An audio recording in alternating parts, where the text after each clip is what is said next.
নমস্কার বন্ধুরা, আজকে তোমাদের কাছে নিয়ে এলাম একটা হোমমেড বান। দেখো কত সুন্দর হয়েছে, আমি তোমাদের কেটে দেখাচ্ছি। এইরকম যদি একটা ঘরের হয়, আমরা তো সবসময় কিনেই খাই, আমরা নিজেরাই তৈরি করি। দেখো দেখো কত সুন্দর নরম তুলতুলে হয়েছে, তাহলে কিন্তু খুবই ভালো লাগে। সবসময় তো কিনে খাবার খাই, তার থেকে যদি আমরা ঘরে একটু বানিয়ে খাই, তার স্বাদটাও অন্যরকম লাগে। আর প্রশংসাটা তো পরের কথা। আমার এই সুন্দর রুটির রেসিপিটি কি তোমরা জানতে চাও? তাহলে আমার ভিডিওটি দেখতে হবে। আর তাহলে চলো তোমাদের সঙ্গে নিয়ে আমি শেয়ার করি। প্রথমেই আমি উষ্ণ গরম দুধ নিয়েছি, 2 চামচ গুঁড়ো দুধ দিয়ে দেবো। দিয়ে দেবো গুঁড়ো চিনি,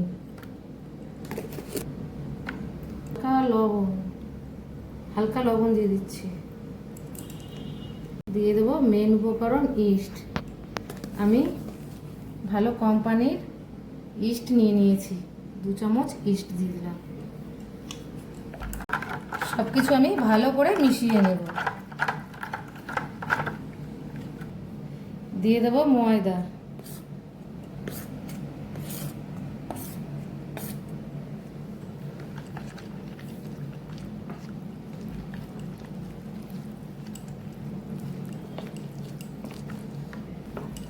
আস্তে আস্তে আমি এইভাবে মেখে নেব।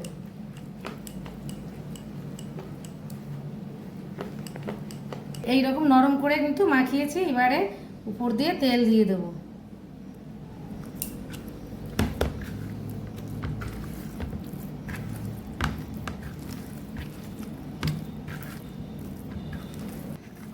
এই দেখো আমার কিন্তু মাখানো হয়ে গেছে। এবারে আমি রেখে দেব।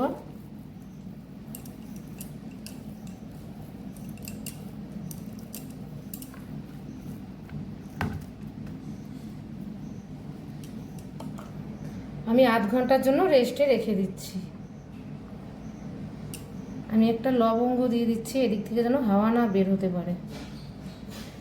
এবারে দেখো আমি ঢাকনা তুলে নিচ্ছি। ফুলে কতটা হয়েছে দেখো।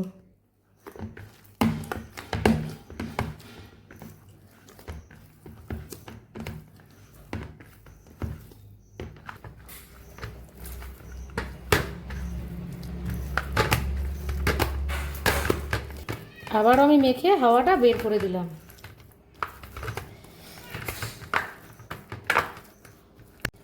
আমি এই বাটিতে বানটা দেবো, তো ওই জন্য আমি একটু বাটার লাগিয়ে দিলাম।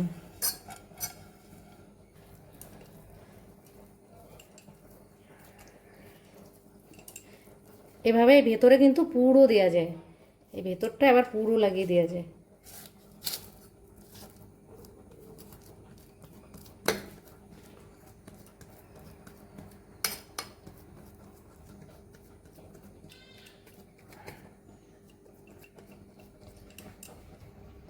আমি একটু খুন্তিটা দিয়ে একটু ডিজাইন করে দিচ্ছি।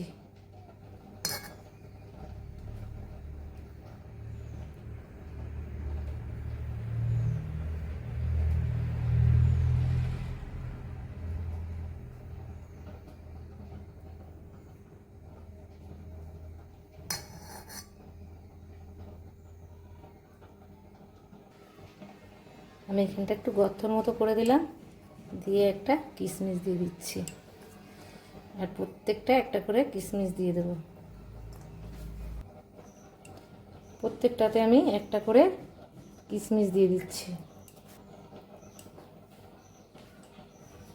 দিয়ে দেবো হালকা কালো জিরে, একটু সুন্দর দেখানোর জন্য। এদিকে আমি কড়াইয়ে জল বসিয়ে দিয়েছি আর বাটিটা দিয়ে দিলাম। এবার আমি ঢাকা দিয়ে দিচ্ছি। আমি চলে এলাম 30-35 মিনিট পরে। ওই দেখো ফুলে কত সুন্দর হয়েছে।